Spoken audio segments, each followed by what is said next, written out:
Hello, Hero Collectors here. How's it going, everybody? Hope y'all are doing fantastic. I know I am, and today we're going to be reviewing these three Transformers Legacy figures. We have the G1 Universe Optimus Prime, or the Toy Prime. We have Leader Blitzwing, and we have, I believe it was a deluxe Elita-1 figure. Nothing really connects these figures other than I got them around the same time, and I just kind of want to talk about them. This is going to be a quick fire review. I'm not going to go over articulation unless it's like super necessary for a point I want to make, and we'll talk about the transformations, but I will only cut. I will not show the actual transformation of the figure. This is more just to show off the photos I took and give my really quick thoughts on these figures. So, without further ado, let's start off with Blitzwing.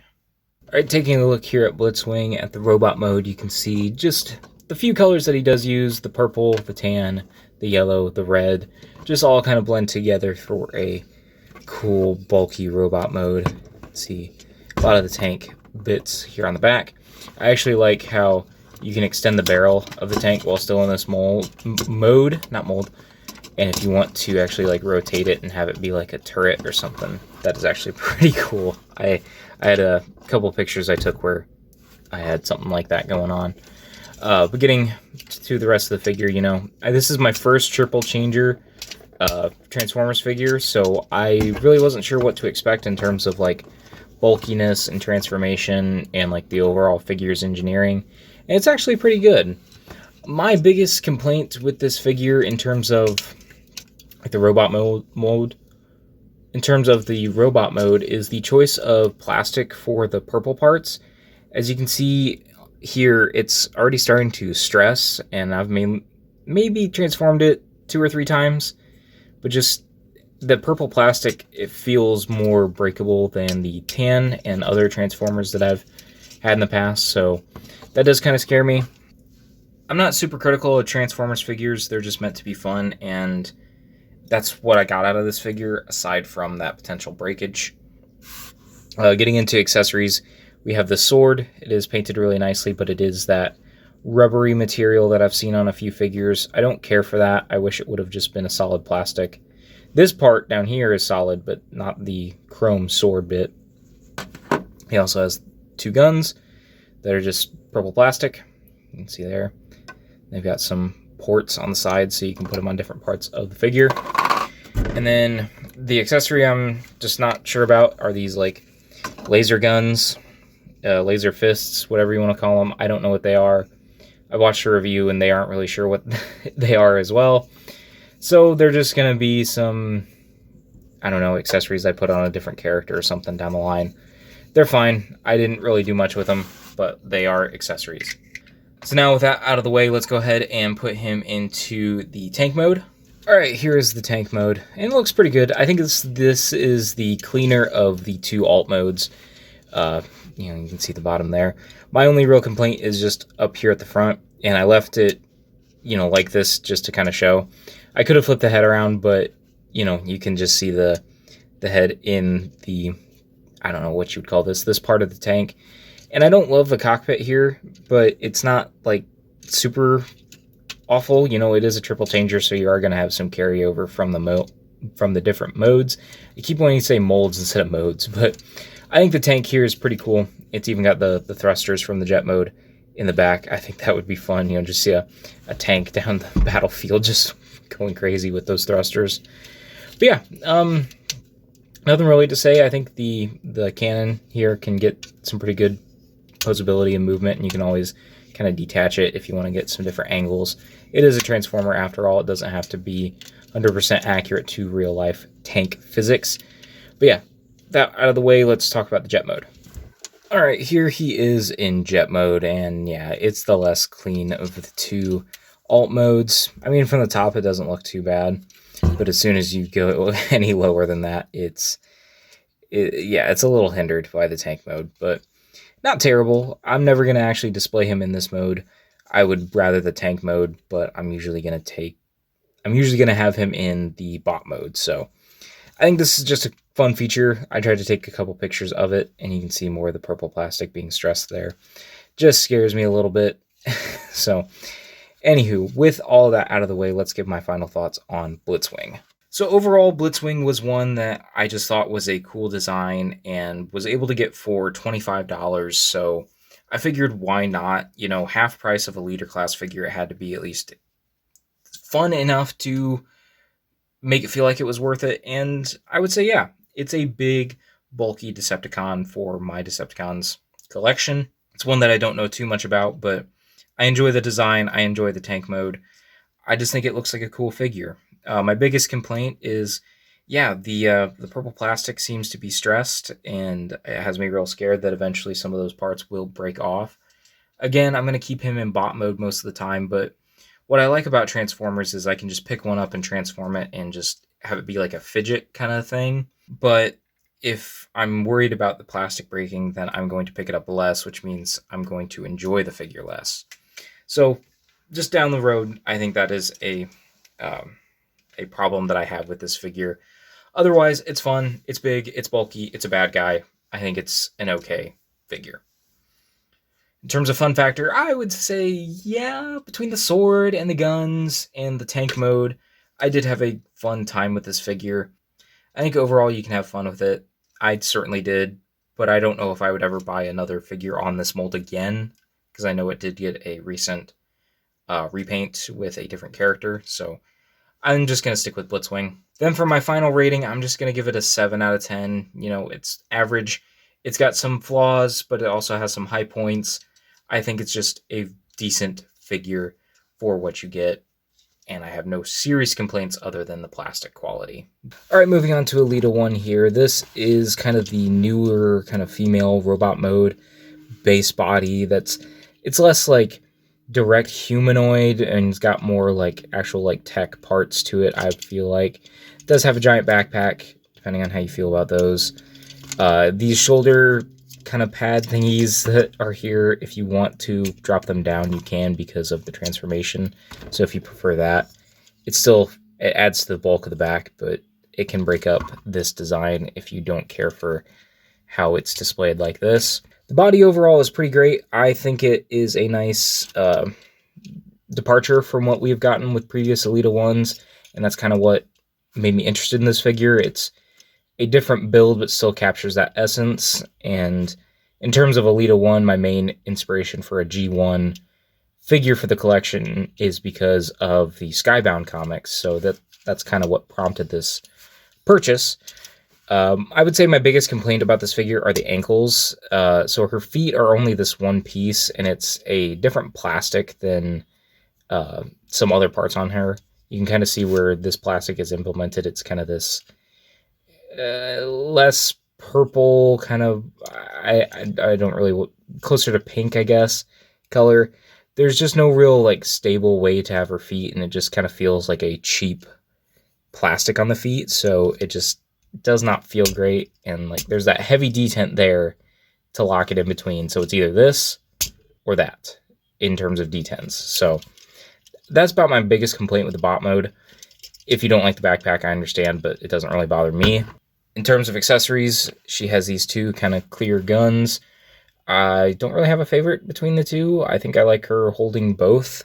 She's going to go with my Cybertronian kind of crew, the ones that are on Cybertron still, for my own personal lore and headcanon. So I'm going to have her dual wielding these for the collection. But yeah, now let's move on to the alt mode.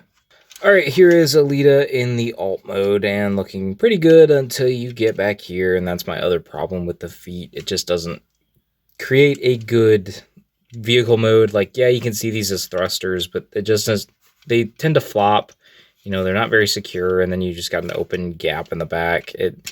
It's not great, but then you can see the rest of the vehicle mode. See her underneath. This, I think, was listed in the accessories, but I think it's just all of the bots that are coming on this mold have something to differentiate them, or as a filler piece, I think, because this is also the strong arm mold, and she has a light bar that goes across, so they just gave Elita this little antenna thingy here. So otherwise, you know, I don't have much to say. It's a fun little car mode. I kind of like how compact it is and kind of wide yet sporty it looks. You know, it's got that kind of off-road, but yet also luxury in a way. But I'm not a car guy, so I'm not going to talk much more about this. Let's go into my final thoughts on Elita.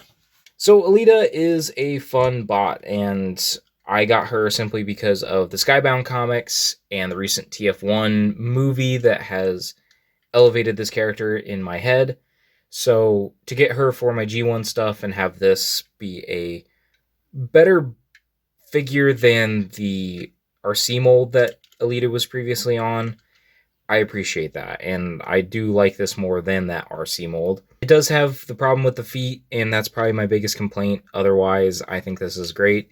It captures a strong Elita with potential like leader qualities, which is what I was wanting for my collection, so I do really appreciate that.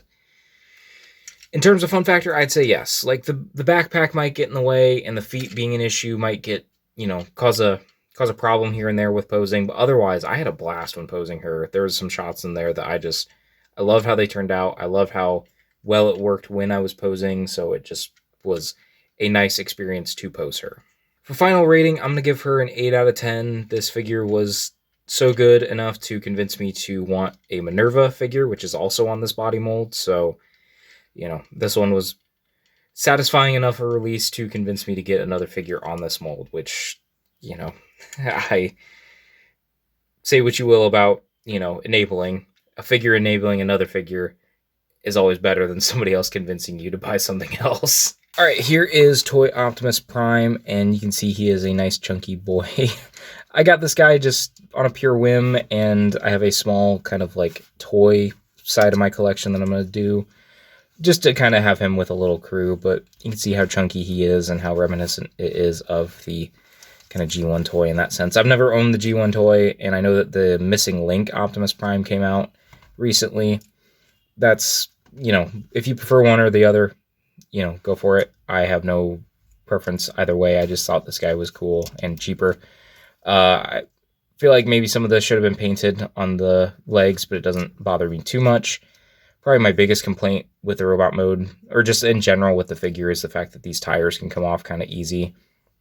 They're not like super keyed into the wheels. So like in transformation, when I'm going from bot to car mode, sometimes they get a little messed up. In terms of accessories, first off, he has the matrix in the chest that is removable, but he has no real way to actually hold it because the hands don't open up. In terms of other accessories, he has this gun and this gun, and I don't know if one is a reference more to like the original toy gun or later toy gun.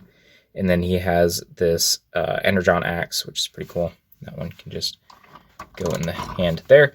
I will say with this one, this was my favorite gun until I went to go plug it into the back when he was in truck mode, and it kind of stressed these ports. So it kind of faded, but you can kind of see it on the edges here, there, and there.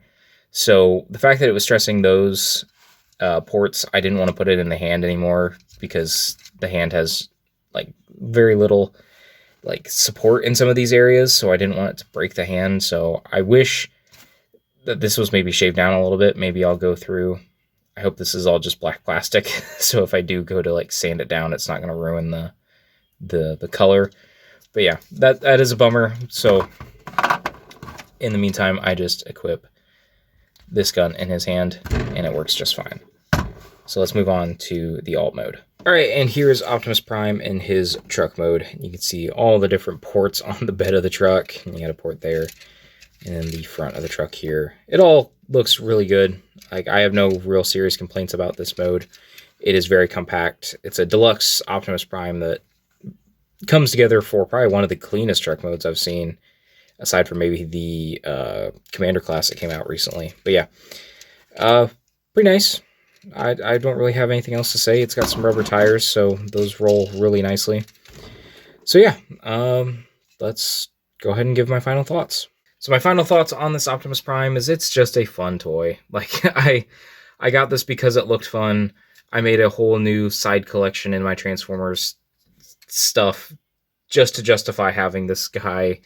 It's a throwback to an older, less articulated figure, but then they give it more articulation, and it just comes together for a fun little figure. And fun little figures are just what help kind of like help me have fun in a way. Like, there's always that when you get a toy that is just so articulated and easy to pose at such a small scale. It makes you want to put it in your pocket and carry it around. You know, it's that kind of feeling that, ooh, I can just have this with me and I can have fun wherever I go. And that, you know, the desire to have fun is what drives us collectors. So any way that I can have more fun with a figure, I can appreciate that. And if it's just size that really sells this figure, then that's awesome. My biggest complaints are, again, the tires kind of coming off when you're doing the transformation or just in play, and then that one gun having a larger peg that's stressing out the peg holes, or the 5mm ports, I should say, on the rest of the figure. So that's my biggest complaint there. I don't have anything really else to say in terms of bad. It comes together in a nice way for transformation. It's a fun bot mode. I'm going to keep it in the truck mode for my eventual display, but to have that option for a fun bot mode is always great. In terms of a rating, I'll probably give it an 8.5 out of 10. I really like it. I recommend it if you need a cheap and fun Optimus Prime. All right, and that was my quick fire review of these 3 Transformers Legacy figures. Let me know what you thought of the figures and the review down in the comments below. And while you're down there, make sure you leave a like and subscribe, and I will talk to you all in another video, another post, another time.